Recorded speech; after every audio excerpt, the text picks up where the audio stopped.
ನಮಸ್ಕಾರ ಎಲ್ಲರಿಗೂ. ಕನ್ನಡದಿಂದ ಇಂಗ್ಲಿಷ್ ಕಲಿಯಿರಿ ಈ ವಿಡಿಯೋ ಸೀರೀಸ್ನ 69ನೆಯ ಪಾಠಕ್ಕೆ ತಮ್ಮೆಲ್ಲರಿಗೂ ಸ್ವಾಗತ.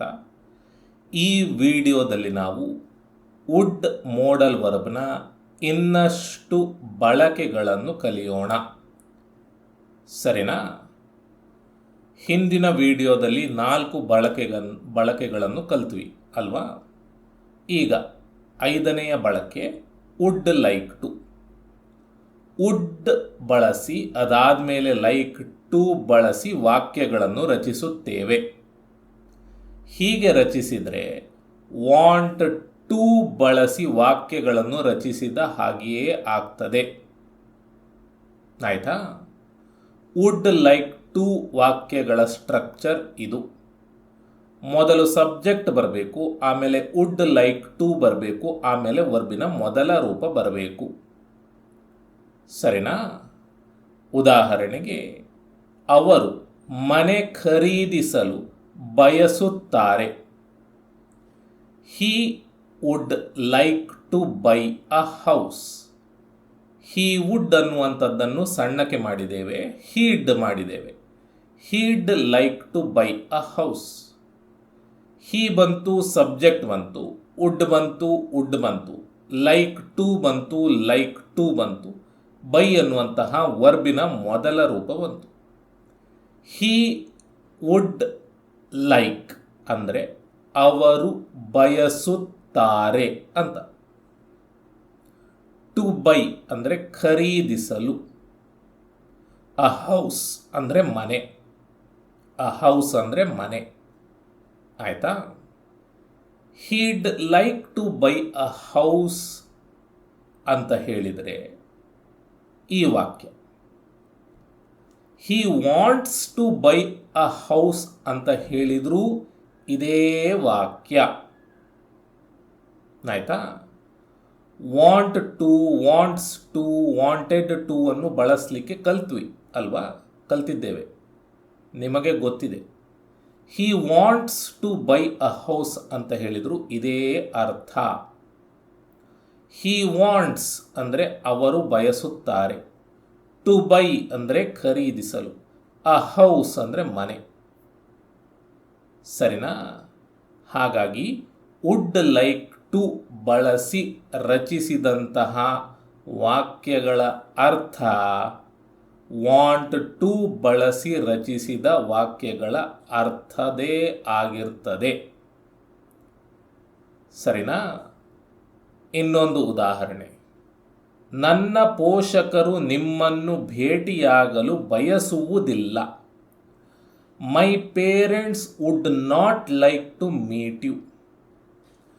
ಮೈ ಪೇರೆಂಟ್ಸ್ ವುಡ್ ನಾಟ್ ಲೈಕ್ ಅಂದರೆ ನನ್ನ ಪೋಷಕರು ಬಯಸುವುದಿಲ್ಲ. ಮೈ ಪೇರೆಂಟ್ಸ್ ಅಂದರೆ ನನ್ನ ಪೋಷಕರು. ವುಡ್ ನಾಟ್ ಲೈಕ್ ಅಂದರೆ ಬಯಸುವುದಿಲ್ಲ. ಟು ಮೀಟ್ ಅಂದರೆ ಭೇಟಿಯಾಗಲು. ಯು ಅಂದರೆ ನಿಮ್ಮನ್ನು. ಆಯ್ತಾ? ಈ ವಾಕ್ಯದ ಅರ್ಥ ಇದು. My parents don't want to meet you ಅಂತ ಹೇಳಿದ್ರು ಇದೇ ಅರ್ಥ. ಆಯ್ತಾ? ಮೈ ಪೇರೆಂಟ್ಸ್ ಡೋಂಟ್ ವಾಂಟ್ ಅಂದರೆ ನನ್ನ ಪೋಷಕರು ಬಯಸುವುದಿಲ್ಲ ಅಂತ. ಟು ಮೀಟ್ ಅಂದರೆ ಭೇಟಿಯಾಗಲು. ಯು ಅಂದರೆ ನಿಮ್ಮನ್ನು. ಸರಿನಾ? ನೆಕ್ಸ್ಟ್, ಅವರು ನಿಮಗೆ ತೊಂದರೆ ಕೊಡಲು ಬಯಸುವುದಿಲ್ಲ.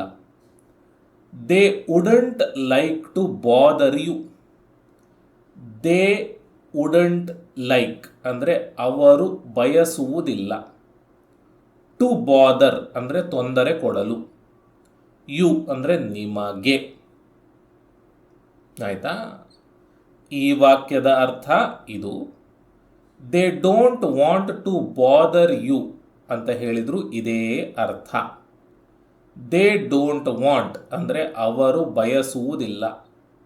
ಟು ಬಾದರ್ ಅಂದರೆ ತೊಂದರೆ ಕೊಡಲು. ಯು ಅಂದರೆ ನಿಮಗೆ. ಸರಿನಾ? ಅವರು ಮನೆಗೆ ಹೋಗಲು ಇಷ್ಟಪಡುವುದಿಲ್ಲವೇ? Would they not like to go home? ಇಷ್ಟಪಡುವ ಅರ್ಥ ಕೂಡ ಇಲ್ಲಿ ಸಿಗ್ತದೆ, ಆಯಿತಾ? Would they not like to go home, ಅವರು ಮನೆಗೆ ಹೋಗಲು ಇಷ್ಟಪಡುವುದಿಲ್ಲವೇ? ವುಡ್ ದೇ ನಾಟ್ ಲೈಕ್ ಅಂದರೆ ಅವರು ಇಷ್ಟಪಡುವುದಿಲ್ಲವೇ, ಟು ಗೋ ಅಂದರೆ ಹೋಗಲು, ಹೋಮ್ ಅಂದರೆ ಮನೆಗೆ, ಆಯಿತಾ? ಈ ಪ್ರಶ್ನೆಯ ಅರ್ಥವೂ ಇದೆ, ಈ ನಕಾರಾತ್ಮಕ ಪ್ರಶ್ನೆಯ ಅರ್ಥವೂ ಇದೆ. ಡೋಂಟ್ ದೇ ವಾಂಟ್ ಅಂದರೆ ಅವರು ಇಷ್ಟಪಡುವುದಿಲ್ಲವೇ, ಅವರು ಬಯಸುವುದಿಲ್ಲವೇ. ಟು ಗೋ ಹೋಗಲು, ಹೋಮ್ ಅಂದರೆ ಮನೆಗೆ, ಸರಿನಾ? ನೀವು ಕರೆಯಲ್ಲಿ ಇರಲು ಇಷ್ಟಪಡುವಿರಾ? ನೀವು ಕರೆಯಲ್ಲಿ ಇರಲು ಬಯಸುತ್ತೀರಾ? Would you like to stay on the line? Do you want to stay on the line? Would you like ಅಂದರೆ ನೀವು ಇಷ್ಟಪಡುವಿರಾ, ನೀವು ಬಯಸುತ್ತೀರಾ. ಟು ಸ್ಟೇ ಅಂದರೆ ಇರಲು, ಆನ್ ದ ಲೈನ್ ಅಂದರೆ ಕರೆಯಲ್ಲಿ ಅಂತ ಅರ್ಥ. ಏನರ್ಥ ಸ್ಟೇ ಆನ್ ದ ಲೈನ್ ಅಂದರೆ? ಈಗ ಒಂದು ಸನ್ನಿವೇಶವನ್ನು ತಗೊಳ್ಳೋಣ. ನಿಮ್ಮ ಸ್ನೇಹಿತ ನಿಮ್ಮ ಹತ್ರ ಮಾತನಾಡಲಿಕ್ಕೆ ನಿಮ್ಮ ಫೋನಿಗೆ ಕರೆ ಮಾಡಿದ್ದಾರೆ, ಆಯಿತಾ? ಕಾಲ್ ಮಾಡಿದ್ದಾರೆ. ನೀವು ಸ್ನಾನಕ್ಕೆ ಹೋಗಿದ್ದೀರಿ, ಹಾಗಾಗಿ ನಿಮ್ಮ ಸ್ನೇಹಿತ ಮಾಡಿದಂತಹ ಕರೆಯನ್ನು ನಿಮ್ಮ ತಾಯಿ ಉತ್ತರಿಸಿದ್ದಾರೆ, ಅಂದರೆ ನಿಮ್ಮ ತಾಯಿ ಫೋನನ್ನು ಎತ್ತಿದ್ದಾರೆ, ಆಯಿತಾ? ಕಾಲನ್ನು ಎತ್ತಿದ್ದಾರೆ. ನಿಮ್ಮ ಸ್ನೇಹಿತ ಕೇಳ್ತಾನೆ, ನೀವಿಲ್ವಾ ಅಂತ. ಅದಕ್ಕೆ ನಿಮ್ಮ ತಾಯಿ ಹೇಳ್ತಾರೆ, ಇಲ್ಲ, ಸ್ನಾನಕ್ಕೆ ಹೋಗಿದ್ದಾರೆ, ಇನ್ನೇನು ಮುಗೀತು, ಹೊರಗೆ ಬಂದಿದ್ದಾನೆ, 1 ನಿಮಿಷ ಇಟ್ಕೊಳ್ಳಿ, ಕೊಡ್ತೇನೆ ಫೋನನ್ನು ಅವನಿಗೆ, ಅಂದರೆ ನಿಮಗೆ ಅಂತ ಹೇಳ್ತಾರೆ ನಿಮ್ಮ ತಾಯಿ. ಕರೆಯನ್ನು ಕಟ್ ಮಾಡದೆ ಕಾಯುವುದಕ್ಕೆ ಸ್ಟೇಯಿಂಗ್ ಆನ್ ದ ಲೈನ್ ಅಂತ ಹೇಳ್ತೇವೆ. ನೀವು ಫೋನ್ ಮಾಡಿದ್ದೀರಿ ಅಲ್ವಾ, ಕಟ್ ಮಾಡದೆ 1 ನಿಮಿಷ ಕಾಯುವುದಕ್ಕೆ ಅಥವಾ 2 ನಿಮಿಷ ಕಾಯುವುದಕ್ಕೆ, ಎಷ್ಟೋ ನಿಮಿಷ ಕಾಯುವುದಕ್ಕೆ ಸ್ಟೇಯಿಂಗ್ ಆನ್ ದ ಲೈನ್ ಅಂತ ಹೇಳ್ತೇವೆ. ಇಲ್ಲಿ ಸ್ಟೇ ಆನ್ ದ ಲೈನ್ ಅಂತ ಹೇಳ್ತೇವೆ, ಸರಿನಾ? Would you like to stay on the line ಅಂದರೆ ನೀವು ಕರೆಯಲ್ಲಿ ಇರಲು ಇಷ್ಟಪಡುವಿರಾ, ಈ ರೀತಿ, ಸರಿನಾ? ನೆಕ್ಸ್ಟ್, ನೀನು ಎಲ್ಲಿಗೆ ಹೋಗಲು ಇಚ್ಛಿಸುತ್ತೀಯಾ, ಇಷ್ಟಪಡುತ್ತೀಯಾ, ಬಯಸುತ್ತೀಯಾ? Where would you like to go? Where do you want to go? ಎರಡೂ ವಾಕ್ಯಗಳನ್ನು ಬಳಸಬಹುದು, ಸರಿನಾ? ಹಾಗಾಗಿ ವುಡ್ ಲೈಕ್ ಟು ವಿನ ಅರ್ಥ ವಾಂಟ್ ಟು ಅಂತ, ಸರಿನಾ? Next, would like dash to, ಆಯಿತಾ? ಸ್ಟ್ರಕ್ಚರ್ ಇದು. ಮೊದಲು ಸಬ್ಜೆಕ್ಟ್ ಬರಬೇಕು, ಆಮೇಲೆ ವುಡ್ ಲೈಕ್ ಬರಬೇಕು, ಆಮೇಲೆ ಏನೋ ಒಂದು ಬರಬೇಕು, ಆಮೇಲೆ ಟು ಬರಬೇಕು, ಆಮೇಲೆ ವರ್ಬಿನ ಮೊದಲ ರೂಪ ಬರಬೇಕು, ಸರಿನಾ? ಹೀಗೆ ಬಂದರೆ ಏನು ಅರ್ಥ ಸಿಗ್ತದೆ ಅದನ್ನು ನೋಡೋಣ. ನೀವು ಹೋಗಬೇಕೆಂದು ನಾನು ಬಯಸುತ್ತೇನೆ. ನೋಡಿ, 2 ಕ್ರಿಯೆಗಳಿದ್ದಾವೆ, ಹೋಗುವಂಥದ್ದು, ಬಯಸುವಂಥದ್ದು, ಆಯಿತಾ? ನಾನೇನು ಮಾಡುವಂಥದ್ದು? ಬಯಸುವಂಥದ್ದು ಮಾತ್ರ. ನಾನು ಬಯಸುತ್ತೇನೆ ಅಷ್ಟೇ, ನನ್ನ ಕೆಲಸ ಅಷ್ಟೇ, ನಾನು ಬಯಸುತ್ತೇನೆ. ನೀವು ಹೋಗಬೇಕು, ನೀವು ಹೋಗಬೇಕು, ಆಯಿತಾ? ನೀವು ಹೋಗಬೇಕು ಅಂತ ನಾನು ಬಯಸುತ್ತೇನೆ. ಇದನ್ನು ನಾವು I would like you to go ಅಂತ ಹೇಳ್ತೇವೆ.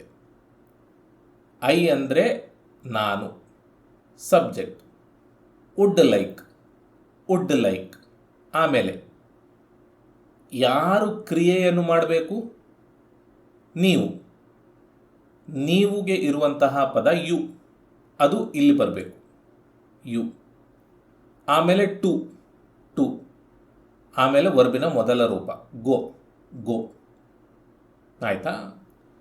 ಐ ವುಡ್ ಲೈಕ್ ಅಂದರೆ ನಾನು ಬಯಸುತ್ತೇನೆ. ಯು ಅಂದರೆ ನೀವು. ಟು ಗೋ ಅಂದರೆ ಹೋಗಬೇಕು ಎಂದು. ಇಷ್ಟೆಲ್ಲ ಅರ್ಥ ಇಲ್ಲಿ ಸಿಗ್ತದೆ. ಆಯಿತಾ? ನಿಮಗೆ ಅನಿಸಬಹುದು ಎಂದು ಅನ್ನೋದಕ್ಕೆ ಎಲ್ಲಿದೆ ಪದ ಅಂತ ಹೇಳಿ, ಅದೆಲ್ಲ ಇಲ್ಲ ಇಲ್ಲಿ. ಬಟ್ ಈ ವಾಕ್ಯದ ಅರ್ಥ ಇದು ಅಂತ ಗೊತ್ತಿರಬೇಕು. ಸರಿನಾ? ಇದೇ ವಾಕ್ಯವನ್ನು ಈ ರೀತಿ ಕೂಡ ಹೇಳಬಹುದು. I want you to go ಅಂತ. ಐ ವಾಂಟ್ ಅಂದರೆ ನಾನು ಬಯಸುತ್ತೇನೆ, ನಾನು ಬಯಸುತ್ತೇನೆ, ಐ ವಾಂಟ್. ಯು ಅಂದರೆ ನೀವು. ಟು ಗೋ ಅಂದರೆ ಹೋಗಬೇಕೆಂದು. ಸರಿನಾ? ಇನ್ನೊಂದು ಉದಾಹರಣೆ. ಅವನು ನಮ್ಮೊಂದಿಗೆ ಬರಬೇಕೆಂದು ನಾವು ಬಯಸುತ್ತೇವೆ. We would like him to come with us. ನಾವು ಬಯಸುತ್ತೇವೆ ಅಷ್ಟೇ, ನಮ್ಮ ಕೆಲಸ ಅಷ್ಟೇ, ನಾವು ಬಯಸುತ್ತೇವೆ. ಅವನು ಬರಬೇಕು, ಅವನು ಬರುವಂತಹ ಕ್ರಿಯೆ ಮಾಡಬೇಕು. ಆಯಿತಾ? ಈ ವಾಕ್ಯವನ್ನು we would like him to come with us ಅಂತ ಹೇಳ್ತೇವೆ. We subject, would like, him ಇಲ್ಲಿ ಹಿಮ್, ಯಾಕಂದರೆ ಅವನು ಬರಬೇಕು, ಅದಕ್ಕೆ ಹಿಮ್. ಟು ಕಮ್ ವರ್ಬಿನ ಮೊದಲ ರೂಪ. We would like him to come with us. We would like ಅಂದರೆ ನಾವು ಬಯಸುತ್ತೇವೆ. ಹಿಮ್ ಅಂದರೆ ಅವನು. ಟು ಕಮ್ ಅಂದರೆ ಬರಬೇಕೆಂದು. ವಿತ್ ಅಸ್ ಅಂದರೆ ನಮ್ಮೊಂದಿಗೆ. We want him to come with us ಅಂತ ಕೂಡ ಹೇಳಬಹುದು. ವಿ ವಾಂಟ್ ಅಂದರೆ ನಾವು ಬಯಸುತ್ತೇವೆ. ಹಿಮ್ ಅಂದರೆ ಅವನು. ಟು ಕಮ್ ಅಂದರೆ ಬರಬೇಕೆಂದು. ವಿತ್ ಅಸ್ ಅಂದರೆ ನಮ್ಮೊಂದಿಗೆ. ಸರಿನಾ? ನೆಕ್ಸ್ಟ್, ನಿಮ್ಮ ಅಜ್ಜಿ ನಾವು ಅವರಿಗೆ ಹಾಡಬೇಕೆಂದು ಬಯಸುತ್ತಾರೆ. Your grandmother would like us to sing to her. ನಿಮ್ಮ ಅಜ್ಜಿ ಬಯಸುತ್ತಾರೆ. Your grandmother would like, ನಾವು, ಅಸ್, ಹಾಡಬೇಕೆಂದು, ಟು ಸಿಂಗ್, ಅವರಿಗೆ, ಟು ಹರ್. ಆಯಿತಾ? Your grandmother wants us to sing to her. ಈ ರೀತಿ ಕೂಡ ಹೇಳಬಹುದು. ಅರ್ಥ ಆಯ್ತಾ? ಇದು 6ನೆಯ ಬಳಕೆ. ನೆಕ್ಸ್ಟ್, ಕಾರಣ ಕೇಳಲು, ಆಸ್ಕಿಂಗ್ ರೀಸನ್. ಯಾವಾಗ ಕಾರಣ ಕೇಳುವಂಥದ್ದು ಅದನ್ನು ನೋಡೋಣ. ವೇರ್ ಈಸ್ ರವಿ ಅಂದರೆ ರವಿ ಎಲ್ಲಿದ್ದಾನೆ. ಈ ರೀತಿ ಯಾರೋ ನಿಮ್ಮ ಹತ್ರ ಕೇಳ್ತಾರೆ ಅಂತ ಅಂದ್ಕೊಳ್ಳಿ. ಆಯಿತಾ? ರವಿ ಎಲ್ಲಿದ್ದಾನೆ ಅಂತ. ಆವಾಗ ನೀವು ಹೇಳ್ತೀರಿ, ಹೌ ವುಡ್ ಐ ನೋ, ನನಗೆ ಹೇಗೆ ಗೊತ್ತಿರುತ್ತೆ ರವಿ ಎಲ್ಲಿದ್ದಾನೆ? ನನಗೆ ಯಾಕೆ ಗೊತ್ತಿರುತ್ತೆ? ನನಗೆ ಹೇಗೆ ಗೊತ್ತಿರುತ್ತೆ? ಕಾರಣ ಕೇಳ್ತಾ ಇದ್ದೀರಿ. ನನಗೆ ಹೇಗೆ ಗೊತ್ತಿರುತ್ತೆ? ರವಿ ನನ್ನ ಜೊತೆ ಬರಲಿಲ್ಲ, ನಾನು ಹೋಗಿದ್ದೆ ಬೇರೆ ಕಡೆ. ರವಿ ಎಲ್ಲಿದ್ದಾನೆ ಅಂತ ನನಗೆ ಹೇಗೆ ಗೊತ್ತಿರುತ್ತೆ? How would I know? ಈ ರೀತಿ. ಆಯಿತಾ? ಇನ್ನೊಂದು ಉದಾಹರಣೆ. You ate the chocolate. ನೀನು ಚಾಕ್ಲೇಟ್ ತಿಂದೆ ಅಂತ ನಿಮ್ಮ ಹತ್ರ ಯಾರೋ ಹೇಳ್ತಾರೆ ಅಂತ ತಿಳ್ಕೊಳ್ಳಿ. ಆವಾಗ ನೀವು ಹೇಳ್ತೀರಿ, Y would I eat it? ನಾನು ಯಾಕೆ ಅದನ್ನು ತಿಂತೇನೆ? ನಾನು ಅದನ್ನು ಯಾಕೆ ತಿಂತೇನೆ? ನೀನು ಚಾಕ್ಲೇಟ್ ತಿಂದೆ, ನಾನು ಯಾಕೆ ಅದನ್ನು ತಿನ್ನಲಿ? ಕಾರಣ ಕೇಳ್ತಾ ಇದ್ದೀರಿ. ನನಗೆ ಚಾಕ್ಲೇಟ್ ಅಂದ್ರೇ ಇಷ್ಟ ಇಲ್ಲ, ನಾನು ಯಾಕೆ ಅದನ್ನು ತಿನ್ನಲಿ? ನಾನು ಯಾಕೆ ಅದನ್ನು ತಿಂತೇನೆ? ಈ ರೀತಿ. Why would I eat it? ಸರಿನಾ? ಇನ್ನೊಂದು ಉದಾಹರಣೆ. Did you tell Anita to bring money? ಅನಿತಾಗೆ ಹಣ ತರಲು ಹೇಳಿದೆಯಾ? Why would I tell her? ನಾನು ಅವಳಿಗೆ ಯಾಕೆ ಹೇಳಲಿ? ನಾನು ಯಾಕೆ ಹೇಳಲಿ ಅವಳಿಗೆ? ಅನಿತಾಗೆ ಹಣ ತರಲಿಕ್ಕೆ ಹೇಳಿದೆಯಾ? ನಾನು ಯಾಕೆ ಹೇಳಲಿ ಅವಳಿಗೆ? ನೀವೇ ಹೇಳಿ, ನೀವೇ ಹೇಳಿ, ನಾನು ಯಾಕೆ ಹೇಳಲಿ? ಈ ರೀತಿ. He stole the money. He stole my money, ಅವನು ನನ್ನ ಹಣವನ್ನು ಕದ್ದನು. ಹೀ ಸ್ಟೋಲ್ ಮೈ ಮನಿ, ಅವನು ನನ್ನ ಹಣವನ್ನು ಕದ್ದನು. Why would he steal it, ಅವನು ಯಾಕೆ ಅದನ್ನು ಕದಿತಾನೆ? ಅವನು ಯಾಕೆ ಆ ಹಣವನ್ನು ಕದಿತಾನೆ? ಕಾರಣ ಕೇಳ್ತಾ ಇದ್ದೀರಿ. ಅವನು ನನ್ನ ಹಣವನ್ನು ಕದ್ದನು, ಅವನು ಯಾಕೆ ಕದಿತಾನೆ? ಅವನು ಕದಿಯಲ್ಲ, ಅವನು ಒಳ್ಳೆಯವನು, ಅವನು ಯಾಕೆ ಅದನ್ನು ಕದಿತಾನೆ? ಈ ರೀತಿ ಆಯಿತಾ? ಯಾರೋ ಒಬ್ಬರು ಯಾವುದನ್ನು ಯಾಕೆ ಮಾಡ್ತಾರೆ ಅಂತ ಕೇಳಲಿಕ್ಕೆ ವುಡ್ಡನ್ನು ಬಳಸುತ್ತೇವೆ. ಸರಿನಾ? ನೆಕ್ಸ್ಟ್, ಇಚ್ಛೆಯನ್ನು ಹೇಳಲಿಕ್ಕೆ ಕೇಳಲಿಕ್ಕೆ. ಉದಾಹರಣೆಗೆ, ವುಡ್ ಯು ಈಟ್ ದಿಸ್, ನೀವಿದನ್ನು ತಿಂತೀರಾ? ನೋಡಿ, ಒಂದು ಸಂದರ್ಭ ತಗೊಂಡು ಹೇಳ್ತೇನೆ. ನೀವು ಯಾವುದೋ ಒಂದು ಫಂಕ್ಷನಿಗೆ ಹೋಗಿದ್ದೀರಿ, ನೀವು ನಿಮ್ಮ ಸ್ನೇಹಿತ ಇಬ್ಬರು. ಅಲ್ಲಿ ತುಂಬ ಖಾರವಾದಂತಹ ಒಂದು ಪದಾರ್ಥ ಇರ್ತದೆ, ತುಂಬ ಖಾರವಾದಂಥದ್ದು, ಆಯಿತಾ? ಆವಾಗ ನಿಮ್ಮ ಸ್ನೇಹಿತ ನಿಮ್ಮ ಹತ್ರ ಕೇಳ್ತಾನೆ, ನೀನಿದನ್ನು ತಿಂತ್ಯಾ? ಅಂದರೆ ನೀನಾಗಿದ್ದರೆ ಇದನ್ನು ತಿಂತಿದ್ಯಾ ಅಂತ. ಅರ್ಥ ಮಾಡ್ಕೊಳ್ಳಿ, ತುಂಬ ಖಾರ ಉಂಟು, ಸಾಮಾನ್ಯವಾಗಿ ನೀವು ತಿನ್ನುವುದಿಲ್ಲ, ಆಯಿತಾ? ಅಲ್ಲಿ ಹೋಗಿದ್ದೀರಿ, ಆವಾಗ ನೀವು ಕೇಳ್ತೀರಿ ನಿಮ್ಮ ಫ್ರೆಂಡ್ ಹತ್ರ, ನೀನು ಇದನ್ನು ತಿಂತ್ಯಾ? ನೀನಾಗಿದ್ದರೆ ಇದನ್ನು ತಿಂತಿದ್ಯಾ? ಈ ರೀತಿ ಕೂಡ ಕೇಳ್ತೇವೆ ಅಲ್ವಾ? ನೀನಾಗಿದ್ದರೆ ಇದನ್ನು ತಿಂತಿದ್ಯಾ? Would you eat this? ಈ ರೀತಿ. ನೀವು ತಿನ್ನಬೇಕು ಅಂತಲ್ಲ, ನಿಮ್ಮ ಇಚ್ಛೆಯನ್ನು ಕೇಳುವಂಥದ್ದು, ನೀನು ಇದನ್ನು ತಿಂತಾ ಇದ್ಯಾ ಅಂತ. ತಿಂತಿದ್ದೆ, ತಿಂತೀರಿ ಅಂತಾದರೆ yes I would eat this ಅಂತ ಹೇಳಬೇಕು. ನಾನಾಗಿದ್ದರೆ ಇದನ್ನು ತಿಂತಿದ್ದೆ, ನಾನಿದನ್ನು ತಿಂತೇನೆ, ನನಗೆ ಖಾರ ಪರವಾಗಿಲ್ಲ, ನಾನಾಗಿದ್ದರೆ ತಿಂತಿದ್ದೆ ಇದನ್ನ ಅಂತ ಹೇಳುವಂಥದ್ದು. ಇಲ್ಲ ಅಂತಾದರೆ ನೋ ಐ ವುಡಂಟ್ ಅಂತ ಹೇಳಬೇಕು. ಇಲ್ಲಪ್ಪ, ನಾನು ಇದನ್ನು ತಿಂತಾ ಇರಲಿಲ್ಲ, ನಾನು ಇದನ್ನು ತಿನ್ನುವುದಿಲ್ಲ, ತುಂಬ ಖಾರ ಇದು, ನಾನು ಖಾರ ತಿನ್ನುವುದಿಲ್ಲ ಅಂತ ಹೇಳುವಂಥದ್ದು. ಸರಿನಾ?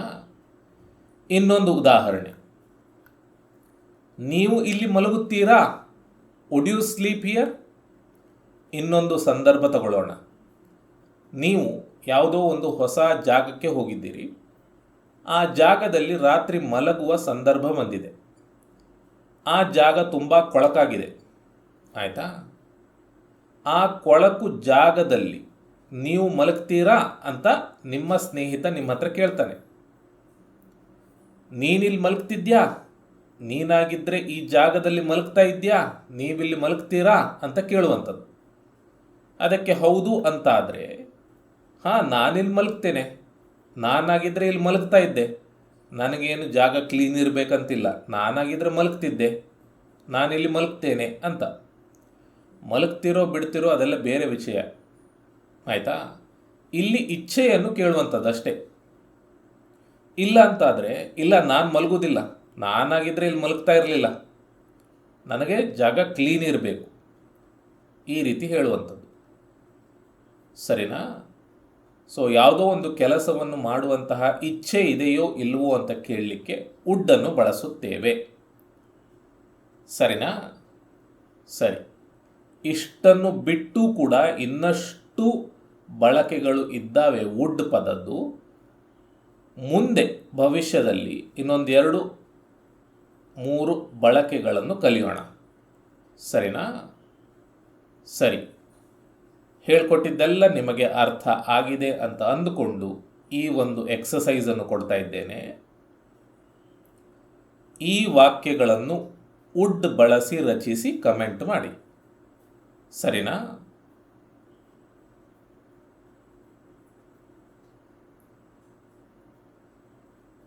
ಇವು ಉತ್ತರಗಳು, ಆಯಿತಾ? ಇಲ್ಲಿಗೆ ಈ ವಿಡಿಯೋ ಮುಕ್ತಾಯ ಆಯಿತು. ನಾನು ನಿಮಗೆ ಮುಂದಿನ ವಿಡಿಯೋದಲ್ಲಿ ಸಿಗ್ತೇನೆ. ಧನ್ಯವಾದಗಳು.